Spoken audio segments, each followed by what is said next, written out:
Good morning, everybody, and welcome to another episode of Environmental Social Justice. I am your host, Wendy Nystrom. Today, we welcome back Irvine Sloan. He is the co-founder and CEO of Navigating Gray. Welcome back, Irvine. Hey, Wendy, how are you? I'm good. So we've had you on a few times talking about all the services Navigating Gray does and all the good work you guys are doing. But today, we're going to talk about employee engagement. So real quick, just tell people what Navigating Gray does, who you are, and then we're going to dive into the topic. So we're a sustainability and social impact management consulting, technology solution development, as well as a research analytics firm. We help companies achieve their sustainability and their social impact goals by kind of giving them this comprehensive solution of services that help them make sustainable investments. And it's really important that people fully understand sustainability isn't just about the environment, isn't just about the planet, it's about the people. And a lot of work that Navigating Gray does is about the people and helping companies engage with their people. So one of the services you guys do is employee engagement. And I don't think people fully understand what that means from both the employee stand and the employer stance. Yeah, we take employee engagement from a very much a quantitative point of view. A lot of folks believe they have great relationship with their employees. A lot of people use the phrase that our employees are our biggest asset, our biggest investment. We say, let's quantify what that really looks like. Yeah. In my experiences in corporate America and in small companies, you find that the larger the company is, sometimes you find pockets of folks who are a little bit isolated, where they don't have the same experiences as some of their other counterparts. And predominantly, I'm talking a lot of the minority populations who don't have, some of the connections and networks with some of the executives. They don't have the same experience. And so people often ask them, why are they leaving? I say, well, because their experience may be a little bit different than you may perceive it. I always get the pushback. Well, we've got this program, we got that program. We're ranked top in the country in diversity and inclusion. I sometimes laugh because a lot of those things cannot be measured. And so what we do is we go in there, we actually measure what that looks like. And the way we do that is we actually go in and we have conversations with folks. We're not a believer in pure discrete surveying where, you get a survey and it's kind of these employee satisfaction survey, how well do you like your boss? We find that the value is in the context. It's in the conversations. And so our process allows for us to capture those conversations, and we use some analytical tools to pull out insights that you would never capture using purely survey-based methods. Yeah. In doing so, we're able to essentially replicate the experience or kind of reproduce the experience that a particular employee has. We can essentially look at the relationships and the connections that they have within the organization. We can see the different, the frequency in which they're engaging with certain folks. And we almost, not quite, we can determine whether their experience is on the, above average or probably below average. We can really help predict, in many cases, we're getting good enough. We determine if they're going to leave or not. That's the level of where we want to get to in the future. You touched on some very important points. First of all, employee engagement through those employee surveys, they don't work. When you're online, you are afraid to answer negatively to anything because you're afraid that they'll find out it's you. So people always kind of they're bland or they're neutral or they're super positive. So you're not getting an accurate feedback. And replacing an employee is expensive for a company. You want that employee to be happy. You want them to be productive. And I often share, I have a personal story with that. When I was at a large company, very, very large company, I had a manager who was horrible to me and just berated me constantly. I had my coworkers even contacting management saying this is unacceptable behavior, the way Wendy's being treated. So I got moved to a new manager. And within that year, I went from making $300,000 for the company in income to $3 million. My productivity skyrocketed because I was now working with someone who valued me, who heard me. And with companies out there that say, oh yeah, we do have employee engagement, we know everyone's happy, I can guarantee you it's not true. You need these data points, you need these analytics that Navigating Gray does to see that formula of how happy people are, because it's vital for the survival of your company, especially when you're talking about sustainability and ESG reporting. Irving, can you go in? I know it's a lot of proprietary information and you do have a formula that's pretty darn cool that I've seen. But can you explain how you collect that data? I mean, communication is very important. Talking to people is important. But you're taking those data points and you're actually using that in a scientific method. Yeah, so part of our process, we have a social economic impact model. And so part of our process during the phase one is we capture user input, we capture the user stories. Those are, on average, 30-minute conversations with employees where we allow them to tell their story. Yeah. I'd always tell people that there's the one indicator I always use to define someone's relationship is, do you know where I'm from? Do you know where maybe I grew up? Do you know what school I went to? Very basic things that any of my friends could say. Hey, Irvin's from Hampton, Virginia. He is undergrad at Virginia Tech. Very basic level stuff. I challenge everyone who's listening to this podcast to say, can you answer that one question or one or two questions about a person that you think you have a relationship with? If the answer is no, I always say you probably don't have a relationship you think you do. Yeah. So what we do is we go and capture some of those user stories. We write this story for them. We allow people to tell their story and we rewrite it. It's so powerful because most people don't get a chance to really tell their story.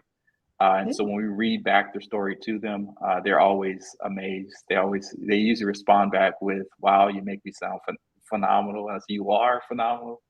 But it's an incredibly enlightening process. But we gather the contextual information that you would never gather through a survey-based method. So with that information, again, that allows for us to determine kind of, I wouldn't say profiles, but what people are more, stronger suited in, right? So, there's different influencers within companies. Believe it or not, certain people have more influence than you not. And influence is not a necessary a trait of hierarchy. Sometimes there's influencers that are lower in the organization. Sometimes the influencers are higher in the organization. You get to pick that. You get to see who people associate with different characteristics in the company. And once you do that, we take all that information and the input we get, and we basically develop an ecosystem map. And what that looks like is who are the people who are connected to these folks? Who are the people they're engaging with on a regular basis? Yeah. We have a very quantitative approach where we say, hey, if you engage with someone, once a year, you got an okay relationship. Maybe you think you got a relationship better than you really do. If you engage with someone once a month, okay, a little bit better, once a week, so on and so forth. Frequency is a very strong component, very strong indicator of relationships. But more importantly, you've got to have something to talk about. So, and we always say the first thing, if you can't talk about yourself, you can't tell your own story, there's no way you can go out there and be a champion for the company and tell their story. It's very hard. Yeah, that's true. Most people know themselves the best. And so you should be able to tell your story. And some people, quite frankly, you go through the process, they can't really tell their story. They're not really strong storytellers. And we help them with that process, telling your own story. But lo and behold, after we create these ecosystem maps, we do then use some quantitative measures to develop what we call indexes. And an index is a quantitative measure that associates how strong you are in terms of being an influencer, how closely you are engaging with certain people in the company that are a little bit more on the influential side, or setting the culture and setting some of the priorities in the company. And then you can start seeing the differences in different teams, in different people. Certain people are closer to the nucleus. They get more attention with certain folks, and they may understand the company story better or worse. They may understand the priorities a little bit better than worse. People are a little bit further away. We live in a remote workforce environment. Not so much. They don't quite see it. They don't have the same experience. I'll never forget it. A large corporation I worked for, we had hired some people during COVID. And I asked, I was on a call with someone and I asked them, hey, do you know, I talked to the CEO the other day and they said, I don't even know who the CEO is. And their experience was so traumatic because they come on during COVID. They haven't really been properly onboarded to the company. They really didn't know the strategy of the company. But hey, they've been there for 2 years. Lo and behold, they were working. And so having a map, something visual that you can kind of look at, is incredibly powerful. And so with some of our clients, when they have conversations, we sit back and we look at these maps, and as they're talking about different things they want to happen in the company, and who's better suited for this or that, and you can read the map and say, and I know why. It's because they spent time with this person, they spent time over here, they have relationships over here, so on and so forth. So with that being said, having the maps really help us understand the strategy of where people need to kind of boost their time, or where it'd be beneficial to maybe find another person to kind of shadow them, so on and so forth. Yeah. One of the things, not only shadowing or mentors, but it's almost a predictive analysis of where you can see that person developing and how they're progressing with the company, or where there might be shortfalls or inequality. I mean, as you said at the beginning, many large corporations, it's unbalanced, and you're going to have certain people that have more access to the executive level simply because of, who they're related to, or, who they are. Whereas there are very intelligent people that don't have that access, that should have it. And through these analytics, you can see where you can improve and where you can bring more people into center and make that nucleus more diverse. And that's very important. And that's where we kind of transition things. Again, we're a company of 3 different arms. We've got our management advisory arm. We've got our technology solution development arm to develop technology around these spaces. So we're in the process now of kind of defining a application where on your phone, you can kind of see these insights. I always feel like, a lot of folks or companies have these dashboards or management dashboards and diversity dashboards. But they're not something that's like readily accessible, right? Just think, if being an employee and you have, let's say, executive sponsor. A lot of companies have these executive sponsors where you're trying to uplift certain folks in the company. And so essentially what ends up happening is you set some calendar dates on your calendar to meet with that person once a quarter, maybe twice a year, and with this expectation that they're going to get to know you. Reality, I always go back to the frequency model and say it's very difficult to know someone when you only meet once a month or once a quarter. It just doesn't happen.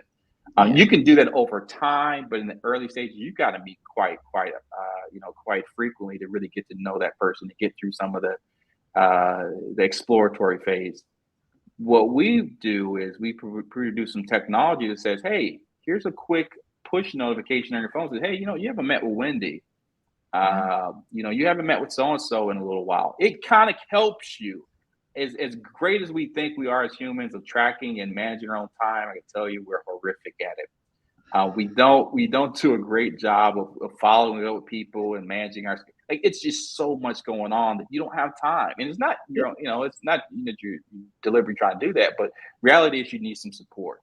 You need some resources to help you keep on track, to build those relationships as reminders, or little notifications say, hey, your relationship with Wendy is declining, you haven't met with her in 60 days, please set up some time. Oh, by the way, you should probably talk about this, right? Because that's the other caveat, is when you get to those conversations, you always have those awkward moments, like you got through, hey, how's your wife and kids, or how what you're working on, and then you realize you ain't got nothing to talk about. Right. And it happens more than often where you don't have the conversational piece. And so we, using our insights, are able to kind of drive. And these are things you may want to touch on, right? As opposed to leaving the mentor or the mentee hanging where they run out of stuff to talk about because they really don't know the individual. Yeah. And, going back to my personal stories in corporate world, I had a mentor, and the only reason I knew this person was my mentor was he came to my desk and said, hey, we're assigning you a new mentor. And I said, who was my old one? And he said, well, I was. Never once made an appointment with me, never once met with me, never once told me he was my mentor for the past year. And I mean, we're still buds to this day, so it wasn't that big of a deal. But the whole thing being is, a lot of times people say, well, the mentee is supposed to be the one to reach out to the mentor and make those appointments if you know who your mentor is. And the thing is, depending on how you were raised or brought up, the mentee may not feel comfortable approaching the mentor. They may not feel like, I'm bothering them. Oh, I can't. They'll let me know when they're free. And that's where that miscommunication comes in. So the push notification you were talking about, where it says, hey, I haven't talked to Irvine in 60 days. We need to get that appointment, scheduled. That's that push that's needed, that reminder that is so valuable. I mean, that alone is extremely valuable for that employee engagement. It is, and it mentees and mentors, trying to connect them is an art in itself. Sometimes you got to, a mentor is just not his skill set. He doesn't jive with that person for some reason or another. Maybe they're just overly busy. So you got to find the right person, the right connection. And so some mentors are really good about following up. I've had great mentors, some great mentors. I have some really not so great mentors in my corporate life. And what we want to do was we want to try to level the playing field and try to standardize the employee experience. We want to make sure that each employee experiences the company the same. That's the goal. That's a high level goal. Everyone experiences the company. That's equity. Everyone experiences the company the same. Everyone's got, these people surrounding them. And it may not be, when we talk about influencers, because, a lot of times there's a couple key people in the company that are really driving the culture, driving urgency, so on and so forth. They don't have unlimited bandwidth. And so they have kind of like deputies, right? So you have primary influencers, you have tertiary, secondary, and tertiary influencers. And if you have enough tertiary or secondary influencers, it can almost make up for meeting with that primary influencer, right? But you have to define, it's not something, a lot of companies define it based off a hierarchy and say, okay, this person, and truly, they're probably not even the right person. They just been arbitrarily given that assignment as, I'm going to be this or that for this individual. We help locate who those people truly are through that initial surveying approach, where not survey, but those conversations we have. We get to define who are the real influencers in the company that we should try to leverage to spread out the word. Yeah. And the equity is so important, especially when people are going to be doing their ESG reports or sustainability reports. If you want it to be an easy win to say that you are being equitable in your company, this is a program that will help you with that. That will help you it's not just a box to check off. You actually have to follow through and do it. And it's better to be ahead of the curve than behind it. Be prepared. It is. And some people say, how can you scale this, right? For small organizations, it's easier to have, 10 to 15 conversations with folks and kind of map it out. It's fully scalable, right? But more importantly, the work we do is really establishing a baseline. We try to help companies understand where you're at. It's really a process to maintain those relationships with folks. As your company grows, you'll find that, again, the people that you talk to early in the company, you don't spend much time with them anymore because you've gone on to bigger and better things. But it's kind of sets kind of a baseline of, hey, this is where our mean, our median, our mode, some statistical aspects we add to it. Here's where our company is today. And if we want to at the very least maintain this, we're going to need to do X, Y, and Z. Or we want to grow this, we're going to need to make sure that we spend time over here, spend time over there.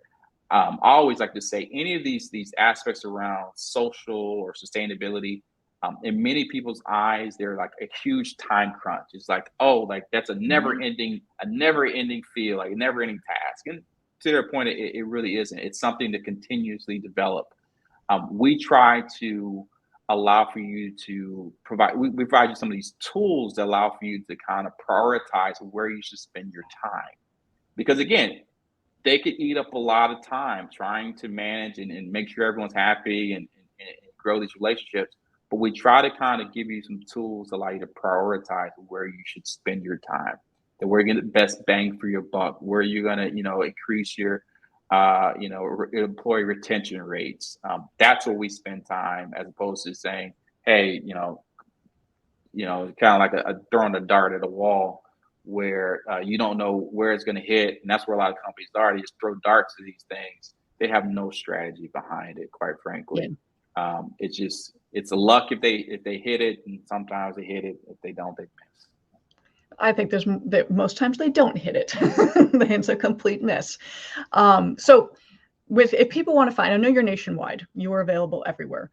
So how do people get in touch with you? And do they say, you know, I want the employee engagement tool that you offer? Is there a specific name for it that you use? So we don't have a name for it. Maybe we're still starters. We're developing some of these names for it. Just reach out to us on our website, www.navigating-grey.com. We have a contact us page. Fill out the information. We can more than glad to sit down with you and explain to you how our employee ecosystem works. This is just one aspect of our employee ecosystem. We have 6 different stakeholder ecosystems we focus on. Employees is one of them. We have a community ecosystem framework. We have a government ecosystem. We have different ones. And so they all kind of build upon one another. A lot of the skills and techniques that you use around relationship building are absolutely the same skills you'll need in order to, you know, do some of your community engagement work, really understanding how connected you are with your communities. Again, everyone thinks they're connected to their communities until you start measuring it and you're like, maybe not. Yeah. And so we try to help people just fully understand where they're at, and then we go down that path of developing strategies with them. So check us out on the website. More than glad to have a conversation with you and get you rolling. Yeah, and you know, just to reiterate, when you have employees that feel valued, they are going to be more productive. It is that simple. I couldn't agree more. Part of the thought process when we started navigating Gray was we saw a need. There's they talk about the Great Resignation that happened a few years ago, and I think it still continues to happen today, where people are seeking environments where they just feel valued. Like the work itself and the money does not necessarily always keep people, right? It does for a lot of people. Don't get me wrong. A lot of people are purely driven on money, just want to make money. But a lot of people are driven on purpose, and you start feeling more of that need for purpose. Later in your life, you're like, okay, what am I doing here? Very true. If you don't feel that connection to your employees and your employers, that purpose sense to keep dragging on you. And so when we started navigating Gray, we found an immense amount of people were wanting to seek work outside, and that's how we hire a lot of our Gray consultants. These are people who have a full-time job, they still want to seek purposeful work, and so they come work for us in the evenings. But with that being said, if you do a very good job of employee engagement, you don't have that need to go outside and feel, welcome in the company. We spend a tremendous amount of time with our coworkers. I would say that's where you spend majority of your life, is with your coworkers at work. And so you should feel like it's a safe place, it's a place that you feel like you're getting purposeful work. If you don't, then people have a tendency to look outside. Yeah. Very true. And that's the most important factor. You want to retain your employees. So guys, please check out Navigating Gray. Check out the employee engagement tools that they offer. Happy employees are productive employees. It's that simple. You just have to start engaging with them. And this is a service that makes that simple for you and effective. So on that, I'm Wendy Nystrom, your host with Environmental Social Justice. Irving, thank you again. Looking forward to many more conversations we are going to have about Navigating Gray. We'll talk to you guys soon. Take care. Bye. Thanks, Wendy. Bye.